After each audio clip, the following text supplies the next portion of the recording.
Pues, Buenas noches a todos. Hoy es martes 25 de julio. Hoy cumpleaños mi hija. 22 años. ¿Cuánto? 22 años. Feliz, Así ¿Quién que cumple? Feliz cumple. gracias a todos. Feliz cumple. La nena Está de acá. Estaba 22 en años. Ámsterdam y ya está en Buenos Aires. Hace unos días volvió y vamos a comenzar nuestra clase de hoy porque tenemos una para allá tremenda ¿en qué sentido? en el contenido. Así es. Tiene mucho contenido y no lo veo a Julio en pantalla. ¿Quién sabe cómo se llama? Bait Hatan. Muy bien. Acá tenemos a Saúl que también sabe mucho. Sí. La pareja se llama Ba'et Hanan. Bait Hanan. Y rogó y suplicó y pidió por favor. Así es como se llama nuestra Imploró. pareja. Imploró. Ahí me agregaron otra forma de decirlo. Gracias. Estamos hablando de Moshe. El quinto libro que empezamos la semana pasada habla de Moshe, está en primera persona, todo lo que pasa ahí lo cuenta Moshe, lo dice Moshe, lo vivió Moshe, lo relata Moshe. Es él el protagonista de este último libro, que es su discurso de despedida, lo subimos la semana pasada. Y entonces cuando dice Ba'et Hanan, se refiere a que Moshe suplicó, rogó, pidió por favor. ¿Qué es lo que pidió Moshe? ¿Qué suplicó? Entrar a la tierra de Israel. Muy bien. Ese fue su ruego. Entonces, la primera pregunta que tengo para hacerles, porque a mí me gusta hacer preguntas a veces, es ¿cuántas cosas Moshe le pidió por favor a Dios? En su travesía por el desierto, en sus 40 años de líder y conductor del pueblo de Israel, desde que salió de Egipto en adelante. Hay una que pidió por favor por el pueblo para que Dios no lo destruya el pueblo. Es esa, no hay más, es esa y esta. Sí, sí. Los dos grandes ruegos de Moshe. El primero fue cuando él estaba en el Ar Sinai, en la montaña de Sinai, recibiendo la Torá, y Dios le dice, escúchame, tu pueblo abandonó el camino, hizo un becerro, está de fiesta alrededor del becerro, así que lo voy a destruir. Moshe imploró a Dios para que no lo destruya, para que salve al pueblo judío. La segunda vez, Sí, claro. ¿no? La segunda vez que esto pasó es esta para allá. Cuando Moshe cuenta que cuando Dios le dio el decreto, él le rogó, le imploró que Dios cambie el veredicto. Un veredicto cambió, el otro veredicto no cambió. ¿Cuál cambió y cuál no? El primero No puede cambió. entrar a Israel. No. Muy bien. El primer veredicto, que es destruir al pueblo hebreo, lo cambió. El segundo veredicto, que Moshe no entra a través de él, no lo cambió. La pregunta entonces, siempre hay que hacerse preguntas, la pregunta es, ¿por qué? ¿Por qué un veredicto cambió y el otro no? Y por supuesto que uno puede especular mil cosas, pero hay un midrash, un relato rabínico que me gusta mucho y quiero compartirlo porque me parece que de acá uno aprende cosas de nuestra propia vida. El midrash dice que no es que Dios aceptó uno y rechazó el otro. El midrash dice que Dios le dio a elegir a Moshe. Te voy a conceder uno solo. ¿Cuál preferís? Y Moshe eligió salvar a su pueblo y no a él. Y por eso es que Moshe fue, es y será Moshe. Porque Moshe fue quien logró ser, porque nunca se antepuso él a su pueblo, a su comunidad. Nunca pensó en su beneficio personal, pensó en el bien de todos. No se transforma uno en líder porque el resto te atiende a vos. Vos sos líder cuando sos quien piensa lo mejor por el resto y te pones a vos en segundo lugar. Hay muchas personas que trabajan para llegar a la posición tal de que el resto les rinda pleitesía. El resto les haga mimos, favores, les regale. El verdadero liderazgo es el que se consigue cuando uno se esfuerza por el bien de todos, no el personal. no es tu meta, no es tu objetivo, no es tu razón de ser, vos mejorar tu vida, no es un camino de ascenso personal, sino que es una posición que se logra trabajando por todos. Es liderazgo de servicio.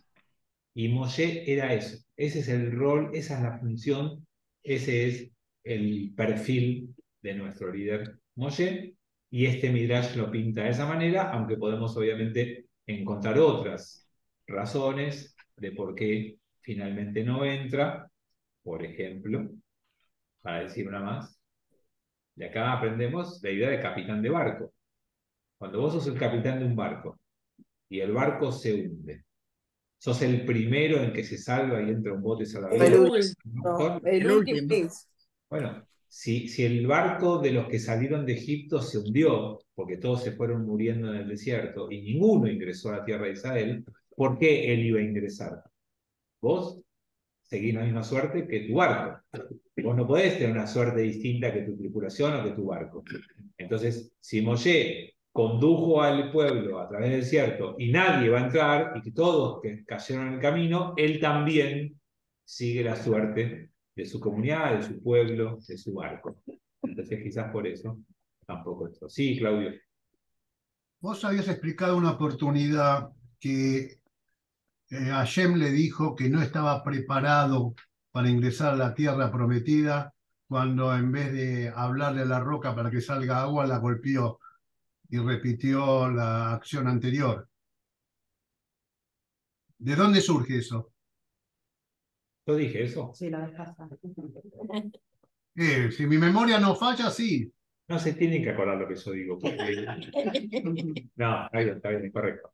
Esa es otra interpretación que yo les di la semana pasada o hace poquito, porque nosotros leímos hace poquito ese episodio porque está en el libro anterior, pero al final, está en el final del libro anterior.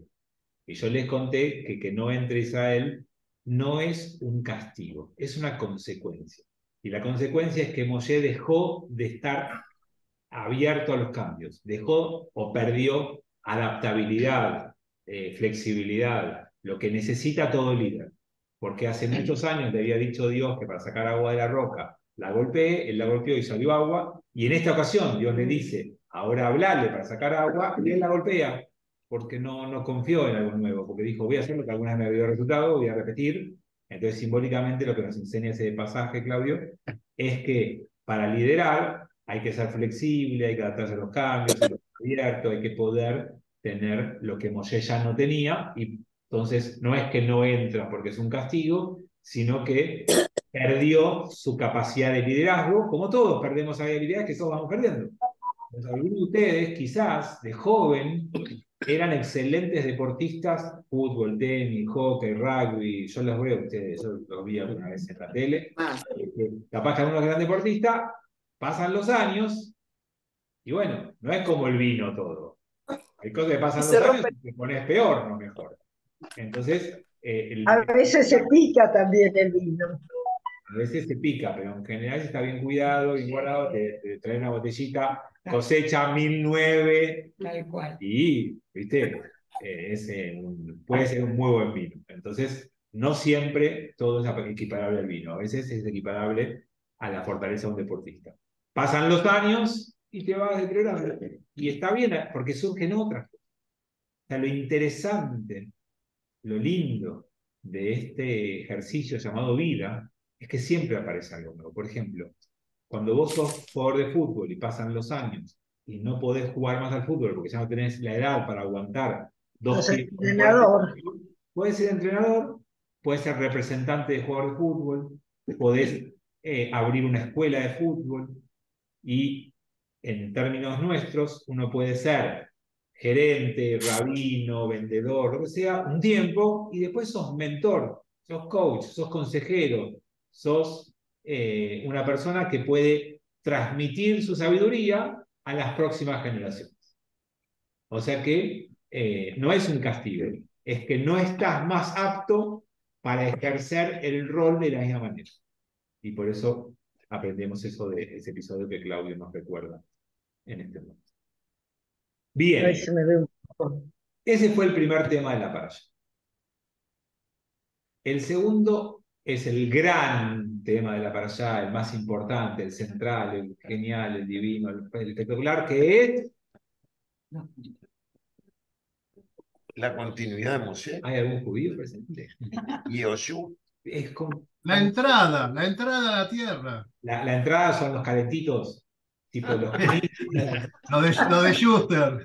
Acá no hay ninguna entrada, acá no trajeron nada.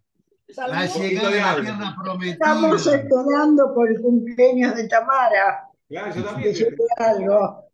Bueno, La entrada a la tierra prometida. no, no es la entrada a tierra prometida. Bien, menos mal que está Gustavo. El gran tema número 2 de la parashá, y está el 3 que también ya lo dijo. El número 2 es la entrega de los 10 mandamientos repetida por Moshe. Habían sido entregados, cuando salimos, en el libro de Shmot, Éxodo, y ahora repetimos. Yo les conté la semana pasada que se llama Deuteronomio, porque eso significa repetición o segunda vez de la ley, y es porque se repiten muchas veces, pero especialmente se repiten los 10 mandamientos. Así que vamos a hacer un pequeño jueguito entre todos y vamos a hablar un poquito de los 10 mandamientos. A ver si sabemos los 10 mandamientos. No vale googlear, todos los que están en su casa, no vale googlear. Sean honestos.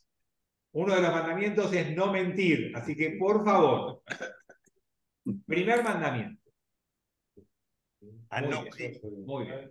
Anoji, Adonai Elohim. Hashem Elokeja, yo soy tu Dios que te sacó de la tierra. Ese No es se el escuchó, primer- ¿eh? No se escuchó. Primer mandamiento Mucha es gente. escuchar al rabino cuando habla. Segundo mandamiento, hacerle caso. Tercer mandamiento, reírse de todos sus chistes. ¿Sí? El primer mandamiento es Anoji Adonai Eloheja, o Hashem Elokeja.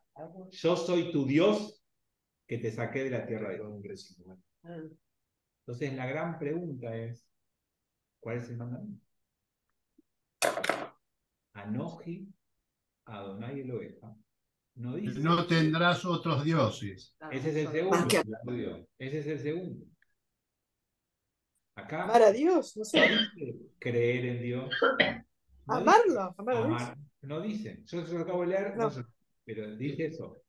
Anoji, Hashem Elokeja, yo soy el Ay. Dios que te sacó de tierra de Egipto. Shoin.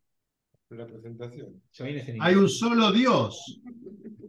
Bueno, no hay. La transmisión Claro. no está saliendo muy mal acá, se escucha muy mal. Bien, Porque acá también. estamos todos.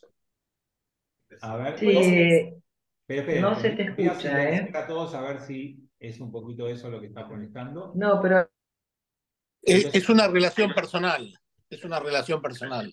Bien, pero espera, Armando, que quiero que solucione el problema técnico. ¿Ahora se escucha mejor o no? Más o menos, me dicen. Se te escucha lejos. ¿Se me escucha lejos? Entra por aquí. A ver, esperen, déjenme ver si... Micrófono.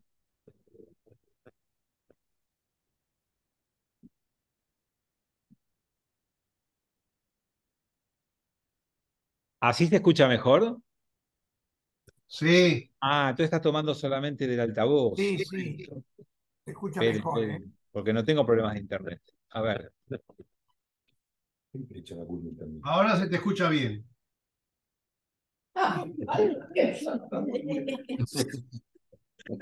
No. Sin jarta. ¿Se escucha bien ahí? Sí, perfecto. Bueno, les digo que... No. No.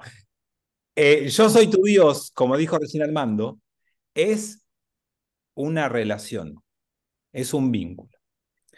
Pero lo primero que tengo que preguntar antes de avanzar con los mandamientos es, ¿qué le entregó Dios a Moshe en el Sinaí? ¿Solo los 10 mandamientos? ¿Los 10 mandamientos y algunas leyes más? ¿Los 10 mandamientos, algunas leyes más y toda la Torá escrita? ¿Los 10 mandamientos, algunas leyes más, toda la Torá escrita y toda la Torá oral? Sí, lo último. Bueno, como siempre es una discusión rabínica y hay rabinos que sostienen que es lo último y hay algunos que van achicando y le dijeron que no fue toda Torah escrita y oral, sino la escrita, y otros dijeron, no, toda escrita no, porque hay cosas que Moshe no vivió todavía. Así que el resto lo fue escribiendo en la vida de Moshe y solo le entregó una parte. Algunos dijeron, no, solo los 10 mandamientos, el resto lo fue escribiendo Moshe en su vida. Y otros dijeron, no los 10 mandamientos, solo el primer mandamiento, el que recién les conté. Y otro rabino dijo, no solo los 10 mandamientos, solamente la primer letra de los 10 mandamientos. ¿Qué letra es? Vale. La Aleph. Y casualmente, la Aleph es muda. ¿Qué significa que entregó eso? Varias cosas. La primera, como dijo Abraham Yoshua Heschel, yo no sé qué pasó en el Sinaí, pero algo pasó. Es decir, no sabemos qué se dijo. Pero lo que se dijo ahí cambió la historia de la humanidad, porque nos cambió a nosotros como pueblo, que trajimos al mundo una idea que después la tomó la mitad de la humanidad. O sea, la mitad de la humanidad del mundo hoy en día acepta este texto de los 10 mandamientos. Entonces, algo pasó. No sabemos qué, pero algo pasó. Y lo segundo que dice esto es que lo más importante de una revelación es que hagamos silencio. Porque si queremos hablar, no vamos a escuchar. Y la revelación hay que escucharla, no hablarla. Y de alguna manera puede ser, hay un cuento que se suele contar muy conocido, de un profesor de teología y de filosofía que tenía muchísimos diplomas y tenía muchísimos conocimientos académicos y sabía de todo y había escrito varios libros. Y un día dice, quiero profundizar en la filosofía oriental, quiero que un maestro budista o zen me explique, me enseñe, tengo ganas de aprender de esa cultura, y empezó a averiguar quién era el mejor, viajó a la India, empezó a averiguar dentro de la India quién le podía, y finalmente llegó a la casa de un gran maestro que todo el mundo le recomendó como la persona ideal para que le enseñe eso que le estaba buscando aprender. Y entonces cuando estaba en la casa de esta persona que fue a ver para pedirle que por favor le enseñe, obviamente se sienta y le dice, mire, mi nombre es tal, tengo un doctorado en filosofía en tal universidad, tengo un doctorado en filosofía, en teología en tal otra universidad, escribí estos libros, escribí estos papers, estudié con este maestro en filosofía, estudié con este maestro en demás, hasta llegué a estudiar con el rabbi Yonemo Fabi, que me dio algunas clases de Torah. O sea, tengo un currículum muy importante. Entonces el maestro dice, ok, espera, ¿querés una taza de té? Dale, toma un té. Entonces puso una taza de té, preparó el té en la tetera y le comenzó a servir el té en la taza de té. Y el profesor de filosofía siguió hablando. Y escribí tales libros y me recibió tal persona, y el otro seguía tirando té. Y de repente el té empezó a rebalsar de la taza. Y entonces el filósofo, teólogo, alumno espectacular, dice, hey, maestro, cuidado, fíjese, está rebalsando la taza de té, ¿no se da cuenta? Y el budista le dice, amigo, así estás vos. Estás tan lleno de conocimiento que no hay manera de enseñarte nada. Si vos querés aprender, tenés que estar un poco más en silencio y escuchar. Si te vas a pasar hablando de vos, no hay mucha chance de que aprendas. Estás tan lleno de vos que no hay ningún lugar para otra cosa. Entonces, esa Aleph inicial de los 10 mandamientos quizás nos dice, la revelación no es para hablar sobre la revelación, es para escucharla. Y tenemos que desarrollar esa habilidad que tanto nos cuesta. Porque yo les hago una pregunta. ¿Alguno de ustedes fue al colegio? Si fueron al colegio, Sí. ¿les enseñaron a escribir? ¿Les enseñaron a leer? ¿Les enseñaron a expresarse bien? ¿Y qué materia es escuchar 1, escuchar 2, escuchar 3? ¿Quién nos enseñó a escuchar? No nos enseñan a escuchar. A mí me tuvo que enseñar mi mujer cuando me casé y me enseñó a escucharla. Me costó, pero aprendí.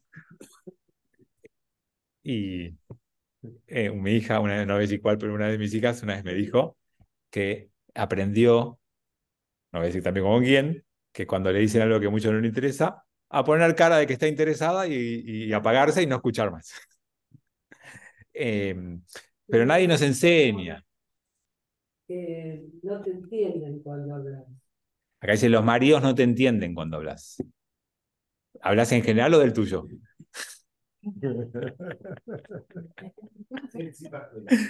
A veces el cónyuge dice que mi marido o mi esposa o mi cónyuge no me entiende y en realidad lo que está diciendo es no piensa como yo. Y uno dice no me entiende, pero en realidad tal vez está diciendo otra cosa. Bueno, no importa. Lo importante es que acá hay una enseñanza fantástica que se va a linkear directamente con el tercer y último gran tema de la parashá, que es el Shema, que vamos a hablar un ratito. Pero todavía no repasamos los 10 mandamientos, así que vamos a ir con esto. Bueno, volvamos entonces a los 10 mandamientos. Anoji, yo soy tu Dios. Segundo mandamiento, como dijo Claudio antes, no tendrás otros dioses, no harás imágenes y no te arrodillarás ante ellas. Todo eso es el segundo mandamiento. Y así como en el primero no encontrábamos un mandamiento, acá encontramos 3, pero la tradición judía los unió en uno. El cristianismo los separa distinto, así que no, por más que tengamos los mismos 10 mandamientos, uno se da cuenta si son los judíos o los cristianos por cómo están agrupados. Para nosotros esto es todo un mandamiento. No tengas otros dioses, no hagas estatuas de ellos y no te arrodilles ante ellos. ¿Está bien? Entonces, el segundo mandamiento complementa el primero en la construcción de fidelidad que uno tiene que tener con este Dios. Con este Dios espera de vos fidelidad. Quiere que establezcas un vínculo y que ese vínculo sea auténtico, real y que implique un compromiso entre los dos. Y así como cuando uno ama y establece un pacto de fidelidad, Dios espera lo mismo. Ahí te dejo, Armando. Y además este Dios que tiene ese vínculo con vos, dice, no solamente que no tengas otros, sino que no busques que ese Dios, que es muy complejo, muy abstracto, muy trascendente, lo reduzcas a algo material, concreto. No podés manipular a Dios, no podés hacer lo que esté donde vos quieras que esté, y entonces no lo podés reducir a una piedra, a una representación, a una imagen, a una foto. O sea, nunca acepten las fotos que hay de personas sagradas y adoren esas fotos. Ni siquiera a la mía. Nunca. No se puede.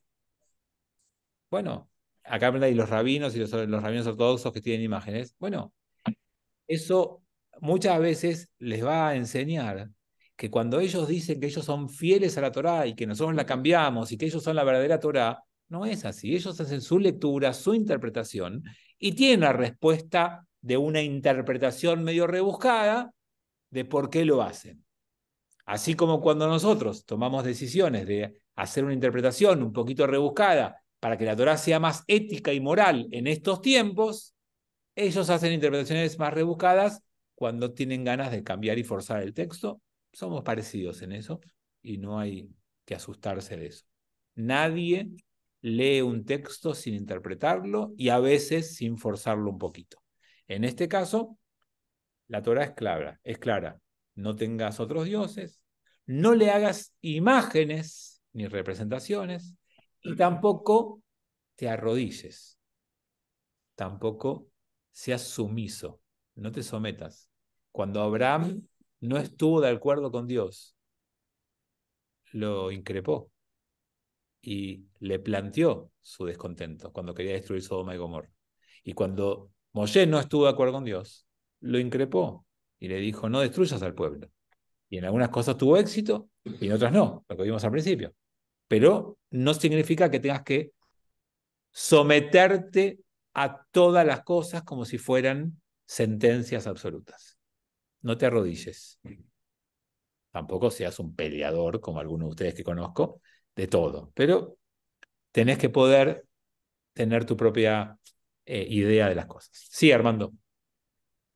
¿En qué casos hoy en día tendríamos otros dioses?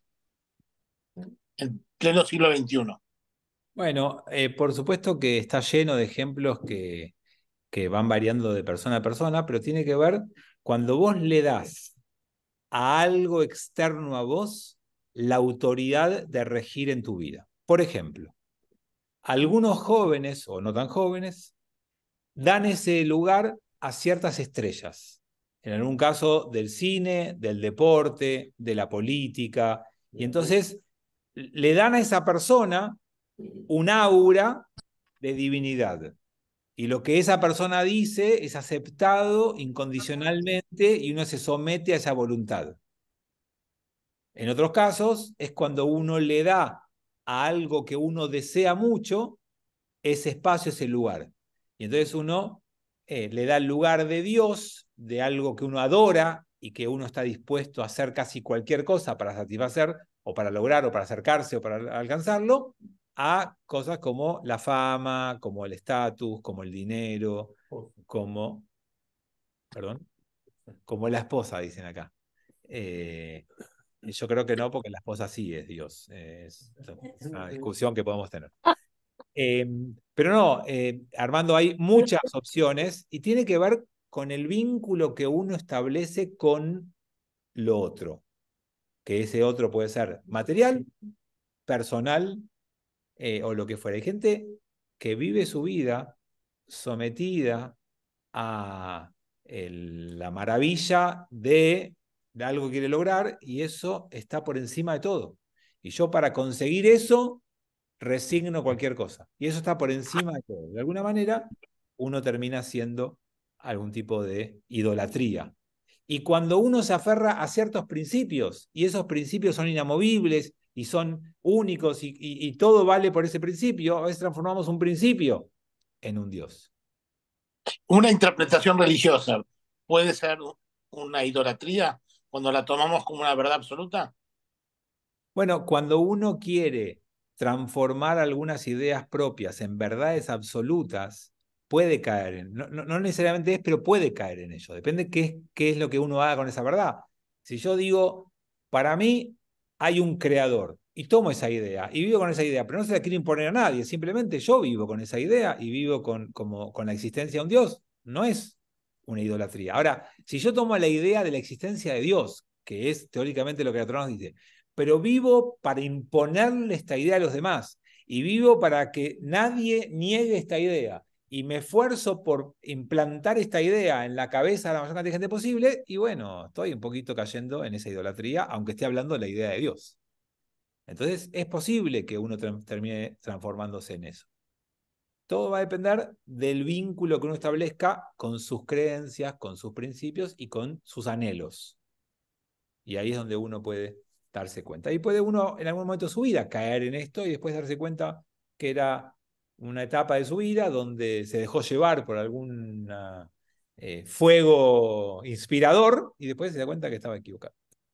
Bueno, quiero avanzar un poco porque si no vamos a llegar con los 10 mandamientos y con el Shema. Entonces, yo soy tu Dios, no tengas otros dioses, no le hagas imagen, no te arrodilles. Tercer mandamiento. Tercer mandamiento. Bueno, señores, saquen todos una hoja. No, esto no va más. No me están estudiando. Por uno La fiesta. se joden todos. Saquen todos una hoja. Tema 1, tema 2. Bueno, el tercer mandamiento es: no pronunciarás el nombre de Dios en vano. Mira. Este mandamiento lo que dice es que no traigas a Dios a cualquier situación. No lo molestes para cualquier cosa. No uses su nombre para tu propio beneficio, para tu propio bien. A veces estás hablando de algo menor con alguien y dices, no, te juro por Dios. Déjalo tranquilo. O sea, qué soberbia traerlo a Dios como testigo de lo que estás diciendo. Es un acto que no tiene la humildad necesaria, que no tiene ese espacio mínimo de respeto por la trascendencia, por la fuente de la creación.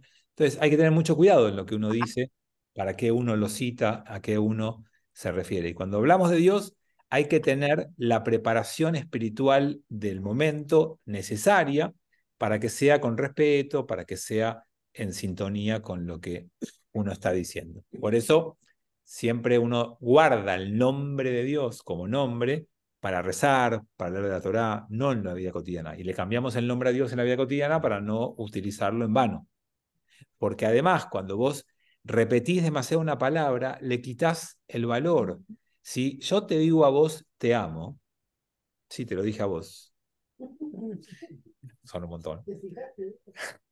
Yo te digo, te amo, el otro puede sentirse, mirá, wow, qué bueno. Ahora, si esa persona me escucha que le digo te amo al otro, y después me escucha que le digo te amo a otro más, y después le digo, le quité el valor a la palabra. Si yo amo a todos, no amo a nadie. Porque la construcción de una emoción como el amor hacia otra persona requiere de tiempo, de dedicación, de que sea una especial relación y vínculo. No, si yo me la paso amando a todo el mundo, ya nadie va a tener ese cuidado o esa importancia de esa palabra. Entonces, si todo es Dios y todo el tiempo hablamos de Dios, todo el tiempo lo mencionamos y para cualquier cosa lo citamos, le perdemos. O sea, lo que el mandamiento nos dice es, cuando pienses en Dios, tenés que temblar, pero no de miedo, de pavor, de emoción, de amor. Y si hablas de Dios en cualquier momento, de todo el tiempo, para cualquier cosa, sí, es como rezar y pedir algo, ¿no? Si yo guardo los pedidos a Dios para cosas trascendentes, cuando le pido algo, me conecto con ese pedido, lo hago desde el corazón y lo hago con intención. Ahora, no, yo le pido a Dios que mi equipo de fútbol gane y después le pido a Dios que me haga llegar más rápido a mi casa porque tengo hambre y después le pido a Dios que quiero dormir tranquilo esta noche así que me deje dormir y después le pido a Dios que me quiero levantar cuando suene el despertador y no quedarme dormido y después le pido a Dios que me ayude a lavarme los dientes rápido para que... Entonces ya pasa a ser, digamos, cualquier cosa menos un vínculo cuidado, como nos pidió el primer mandamiento, y una relación y una manera de sentir profunda la presencia de Dios. Primeros 3 mandamientos, ya tenemos los 3. Los primeros 3 son entre Dios y el hombre. Claramente. Son mandamientos de nuestro vínculo con nuestro Creador. Cuarto mandamiento. Acá los quiero ver. Shabbat. Bien, Susana. No sé si lo googleaste, pero... Cuarto mandamiento. Respetar o guardar, cuidar el Shabbat. Y acá tenemos la primera diferencia con la Eso, hay versión una de... diferencia en la versión. Sí. Exactamente. Antes decía Sajor, recuerda, y ahora dice Shamor, cuida, observa, guarda. Sajor Bellamor. Son 2 mandamientos distintos. Uno está en la versión de Éxodo cuando nos entrega la Torá y otro está en esta versión cuando Moshe los recuerda. Y por supuesto que los rabinos dicen, no es que se equivocó, ni que hay una versión 2.0 que dice una palabra distinta. Lo que dice la tradición rabínica es que Shamor y Sajor es lo mismo. Por eso cantamos en el Lejado Di, vieron que una estrofa dice Shamor besajor bedibure had. Shamor besajor, bedibur en un solo dicho, una sola palabra de haber, ¿sí? Bedibur, ejad. Shamor y Sajor en una sola palabra. Por lo tanto, son como 2 excepciones. Y algunos dicen que prendemos 2 velas de Shabbat en casa, mínimo, se pueden prender más, pero mínimo 2, una por recordar y otra por cumplir el Shabbat. Por Sajor y por Shamor. Porque son las 2 acepciones del Shabbat.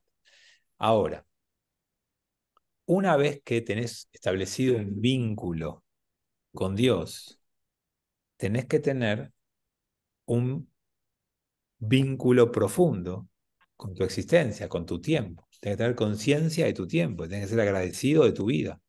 Y tener conciencia de tu tiempo es no ser esclavo, es vivir en libertad. Y los libres, a diferencia de los esclavos, pueden establecer tiempos distintos. El esclavo todo el tiempo es igual. Todo el tiempo es lo que el amo diga. Yo tengo que hacer lo que me mandan a hacer y tengo que hacer eso todo el tiempo. En cambio, el hombre libre dice, acá trabajo, acá descanso. Acá trabajo, acá me dedico a mi familia. Acá trabajo, acá me tomo un tiempo especial, distinto. Acá le doy al hacha y acá afilo el hacha. Si tiene que haber un espacio donde yo puedo recuperarme, armonizarme, equilibrarme, disfrutar de las cosas de la vida, establecer un vínculo más sano con mi familia, tener un tiempo de estudio, de rezo, de comunidad, de comida compartida y todas las cosas que implican el Shabbat. Así que después de tener el vínculo con Dios, empezamos a pensar en los ejes centrales de nuestra vida. Y uno de ellos es nuestro manejo del tiempo. Para pasar al próximo mandamiento, que es... Honrarás a tu padre y a tu madre. Muy bien, lo dijo acá Saúl, lo dijo Betina. Kaved et abija betimeja, honrarás a tu madre y a tu padre. Y eso es todo un desafío hoy, ¿no? Porque en una época la esperanza de vida era muy corta, honrar al padre y a la madre era una cuestión de 15, 20 años. Hoy honrar al padre y a la madre es una cuestión de 60, 70 años, ¿no?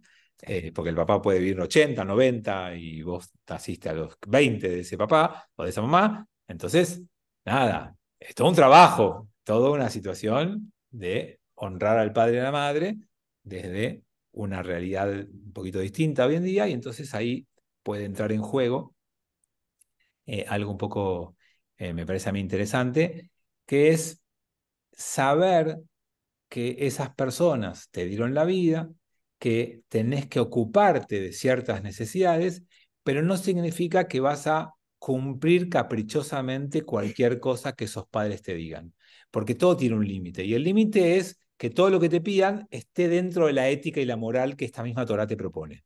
Entonces, si tu papá o tu mamá te dicen, mirá, para honrarme, tenés que dejar de estudiar lo que vos querés estudiar y tenés que dedicarte a estudiar lo que yo quiero que vos estudies, eso, claro, ahí perdés tu ser y tu poder de decisión y te están metiendo en algo de tu vida que ellos no tienen esa autoridad para hacer, por lo tanto, no estás obligado a obedecer eso. Sí estás obligado a contestarles con respeto, no le puedes pegar una piña porque te dijo algo que no te gustó, le decís, mamá, papá, entiendo tu deseo de tener un hijo abogado, pero te salió un hijo rabino, mala suerte. No tengo otra manera de satisfacerte. Pero si tuviera 2 vidas, en la otra vida sería abogado. Tengo una sola, en esta decidí ser rabino. Y esta vida me permite a mí elegir qué quiero hacer.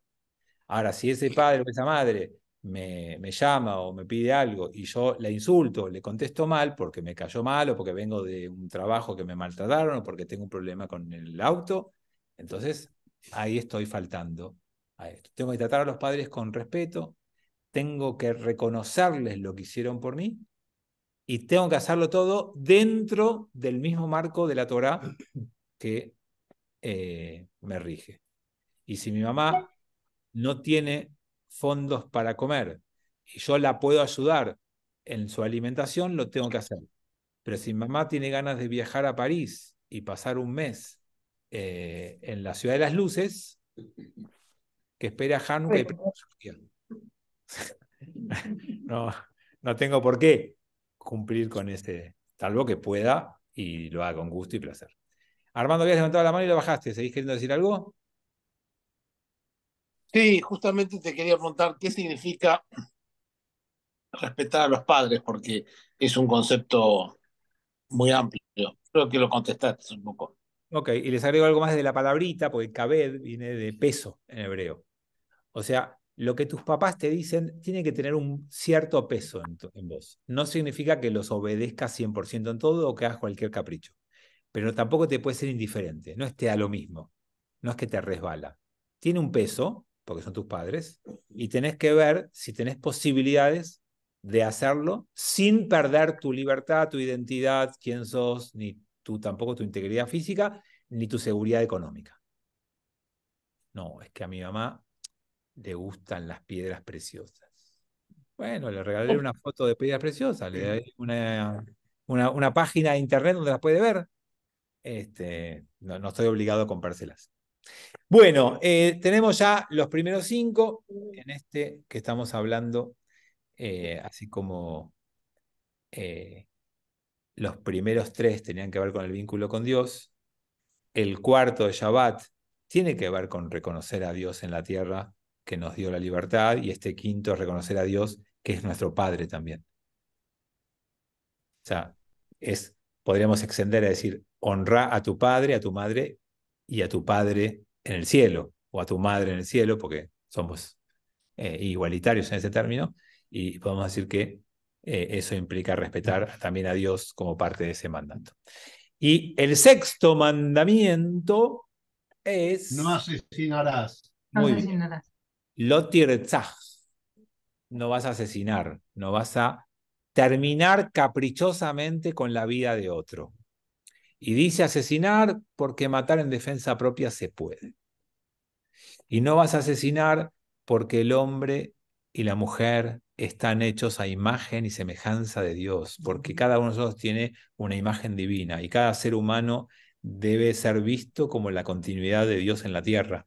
Por lo tanto, seguimos vinculados a Dios como con Shabbat, como con respeto a los padres, en este caso, entendiendo que cada ser humano tiene esa chispa divina que a veces nos cuesta verla en los demás y a veces nos cuesta verla en nosotros. Y generalmente, cuando te cuesta una, el otro te sale más fácil. Y lo ideal es tener el equilibrio de entender que vos tenés chispa divina tanto como el otro. Ni vos te creas superior a los demás, porque no solamente vos estás tocado con la varita mágica, ni creas que todos los demás les va bárbaro y vos sos el único que nació sin las cualidades necesarias, porque todos tenemos esa imagen y semejanza a Dios, y en esto estamos todos igualados, y por eso no asesines, no tirtzaj. Séptimo mandamiento. No cometerás adulterio. Fabián, Sí. ¿Hitler tenía chispa divina? Bueno, justo se le apagó cuando nació la chispa. Eh, eh, en principio son preguntas muy complejas y debo decir que todo ser humano fue hecho a imagen y semejanza de Dios. Lo que pasa es que después cada uno con eso hace algo distinto. Y algunos trabajan en desarrollarla, en hacerla crecer, otros la alimentan, otros simplemente la mantienen, la conservan, y otros la pagan. Y otros construyen en su vida algo que lo deja con eso opacado en un rincón demasiado chiquito de su ser y lo llenó de capas de oscuridad tales que se alejó completamente. Pero en el origen, todos tenemos esa imagen de Dios. Y todos tenemos esa chispa. Lo que nos diferencia es qué hacemos con ella. Si la vamos a cuidar, si la vamos a alimentar o si la vamos a apagar. Y eso es lo que nos diferencia. Bueno, séptimo, no cometés adulterio. Siempre les hago el mismo chiste. Eso explica por qué el 7 es como es. Siempre hago el mismo chiste porque es el séptimo mandamiento. Y el 7 originalmente tenía 2 trazos. Uno así y uno así. Y hoy conocemos que el 7 es así, así y una rayita en el medio. Porque en realidad, cuando la gente le dijo el séptimo mandamiento es no cometas adulterio, lo tacharon. Dijeron, este no va. Entonces tiene una raya en el medio que tacha el número y quedó un 7 distinto. Es un 7 tachado. No, más a los 7, y no se lo cuenten a Pucci, por favor, no se lo cuenten. Este séptimo mandamiento lo que nos dice es que tenemos que tener con las personas que nos rodean, y ya nos vamos ahora a un plano más humano en la relación con los demás, claramente, el otro tiene que ser quien uno deposita un pacto y debe cumplir ese pacto. Y así como por un lado te pedían que no tengas otros dioses, también te piden que tengas fidelidad con tus seres queridos y que no los traiciones, que no abandones el pacto que construiste o que estás construyendo con esos seres queridos. Claudio, ¿bajaste la mano? No, en la época que se podía tener varias esposas dentro del judaísmo, ¿se consideraba adulterio si salía de esas esposas el hombre? No. Adulterio técnicamente en la Torá es que un hombre tenga relaciones sexuales con una mujer casada con otro hombre. Entonces vos con solteras podés tener relaciones y hoy en día está prohibido, si no es tu esposa o si tenés tu esposa, tener con una chica soltera. Está prohibido, pero no es adulterio. Adulterio, técnicamente, para la Torá, estamos hablando de la Torá, ¿sí? Adulterio en la Torá es que un hombre tenga relaciones sexuales con otra persona que esté casada con otra persona. ¿Se entiende? ¿Tanto para hombre como para mujer?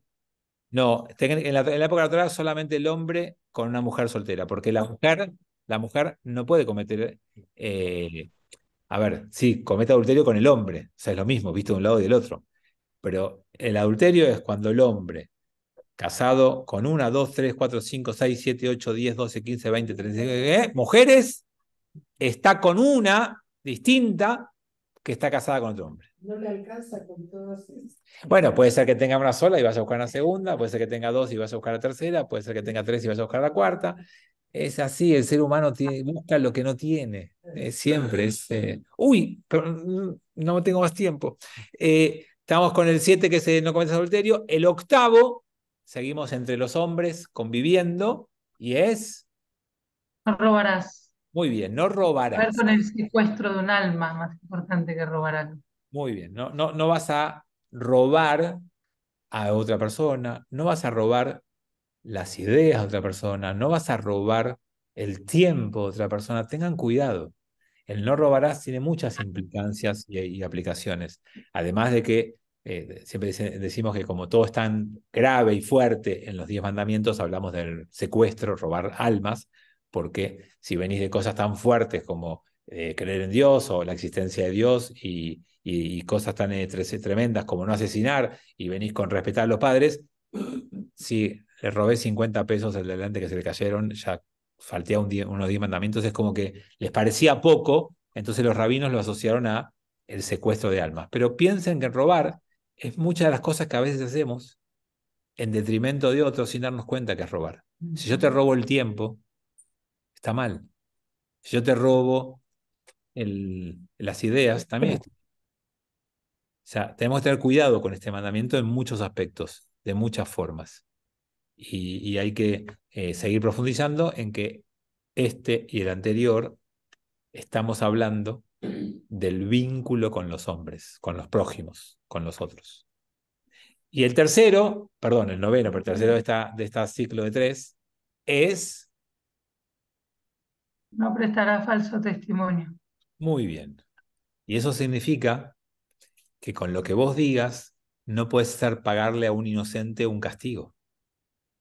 No prestar falso testimonio es que por lo que yo diga, el otro no puede sufrir una pena. Prestar falso testimonio es decir algo que provoque una reacción o un castigo sobre alguien que no lo merece. Es un cuidado del prójimo muy fuerte. ¿Quién fue? Él. Y eso le implica una vergüenza o un castigo. Hay que tener mucho cuidado de lo que uno dice en detrimento del otro. Y por último, el décimo. No desearás la mujer del prójimo. Sí, Es más difícil. y como No codiciarás. Todos los bienes, la casa. La versión completa dice, no codiciarás la mujer del otro, tomala, no te quedes con las ganas. No. Esta parte no la grabes, YouTube, que no quede, que no quede. No, fue él lo dijo, yo no fui. Bueno, no. No codiciar, obviamente, tiene que ver con que si no respetás a los demás, si no respetás a Dios, si no respetás al prójimo, si no aprendés a convivir, si no sos fiel a tus principios, si no podés escuchar a Dios, si no cumplís con todas las cosas que veníamos hablando, si no sos capaz de respetar los bienes del prójimo y las ideas del prójimo y el tiempo del prójimo, y bueno, vas a terminar codiciando lo que el otro es o lo que el otro tiene. El 10º mandamiento es una consecuencia de todos los anteriores. Porque fíjense que es el único que está montado sobre una emoción que no manejamos. Las emociones nos manejan, se apoderan de nosotros. Yo no manejo del todo si codicio o no codicio. Sí. Entonces, ¿qué es lo que nos dice esta interpretación?